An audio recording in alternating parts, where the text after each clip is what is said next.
महादेव ने क्यों नागिन के ऊपर अपने पैर रखे? आइए जानते हैं इस कथा में क्यों रखे हैं। कथा में एक बार माता पार्वती और महादेव साथ बैठकर बातें कर रहे थे। तभी महादेव बोले, देवी, पृथ्वी पर रहने वाले असंख्य जीव जंतु और मनुष्य अपनी अपनी मनोकामनाओं के लिए मेरा व्रत रखते हैं, इसी कारण मुझे पृथ्वी पर जाना होगा। माता पार्वती ने स्नेह से कहा, हाँ मेरे प्रिय स्वामी, आप अवश्य जाएं। तब महादेव बोले, देवी, मार्ग में मुझे अक्सर भूख और प्यास लग जाती है, कुछ खाने पीने के लिए एक झोली में रख दीजिए। माता पार्वती ने एक झोली में बहुत सारे फल और जल रख दिया। महादेव वह झोली लेकर पृथ्वी की ओर चल पड़े। उधर एक नागिन पहले से ही उनका रास्ता देख रही थी। वह इधर उधर घूमती रही, पर महादेव को देखकर वह कुछ भी करने का साहस नहीं कर सकी। महादेव पृथ्वी पर पहुंचे और अपने सभी भक्तों को मनोकामना पूर्ण होने का आशीर्वाद दिया। सभी भक्त हर हर महादेव कहकर आनंद से जय जयकार करने लगे। भक्तों का प्रेम और श्रद्धा देखकर महादेव अत्यंत प्रसन्न हुए। थकान के कारण वे झोली को अपने सिर के पास रखकर विश्राम करने लगे। उसी समय वह नागिन उनके चरणों के पास आकर बैठ गई। नींद में महादेव का पैर अनजाने में नागिन के ऊपर पड़ गया। इससे नागिन को पीड़ा हुई और वह जोर जोर से रोने लगी। महादेव की नींद खुली तो उन्होंने तुरंत कहा, मुझसे बहुत बड़ी भूल हो गई, मुझे क्षमा कर दो। अपने भक्तों की याद में मैं सो गया और अनजाने में तुम पर पैर रख बैठा। इसके बदले में मैं तुम्हें वरदान देना चाहता हूँ। नागिन रोते हुए बोली, क्या मैं जो वर मांगूंगी आप उसे पूरा करेंगे? महादेव बोले, हाँ अवश्य। नागिन ने कहा, मैं हर जन्म में आपके साथ रहना चाहती, मैं आपसे कभी दूर नहीं रह सकती। ये सुनकर महादेव चिंतित हो गए और बोले,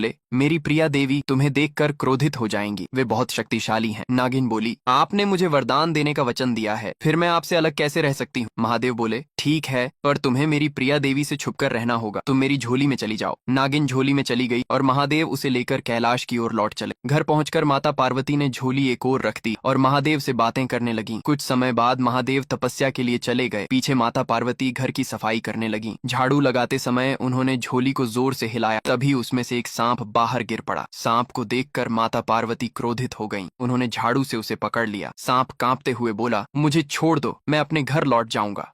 पर माता पार्वती बोली, मैं तुम्हें कभी क्षमा नहीं करूंगी। उन्होंने एक गड्ढा खोदकर सांप को उसमें डाल दिया और ऊपर से मिट्टी डाल दी। कुछ समय बाद महादेव लौटे और बोले, देवी, मैंने इस नागिन को अपने साथ रहने का वरदान दिया, कृपया इसे क्षमा कर दो। माता पार्वती बोली, अब बहुत देर हो चुकी, इसकी तो मृत्यु हो गई होगी, आपने यह बात मुझसे क्यों छिपाई? महादेव हाथ जोड़कर बोले, देवी, यह मेरी भूल थी, कृपया मुझे क्षमा करें। तब माता पार्वती बोली, इस जन्म में तो यह आपके साथ नहीं रह सकेगी, लेकिन मैं इसे ऐसा जन्म दूंगी जिसमें इसे हर समय पीड़ा होती रहे। इसके बाद माता पार्वती ने उस नागिन को बेल के पेड़ का जन्म दिया। महादेव मुस्कुराते हुए बोले, देवी, अब यह मेरे साथ कैसे रहेगी? माता पार्वती बोली, स्वामी, जो भी भक्त इसके पत्ते आपके ऊपर चढ़ाएगा, इसकी पीड़ा कम होगी, इसके पत्ते हमेशा आपके साथ रहेंगे। इसके बाद माता पार्वती ने बेलपत्र तोड़कर शिवलिंग पर चढ़ाए और प्रणाम किया। फिर उन्होंने कहा, जो भी भक्त सच्चे मन से बेलपत्र और जल चढ़ाकर मनोकामना मांगेगा, उसकी इच्छा अवश्य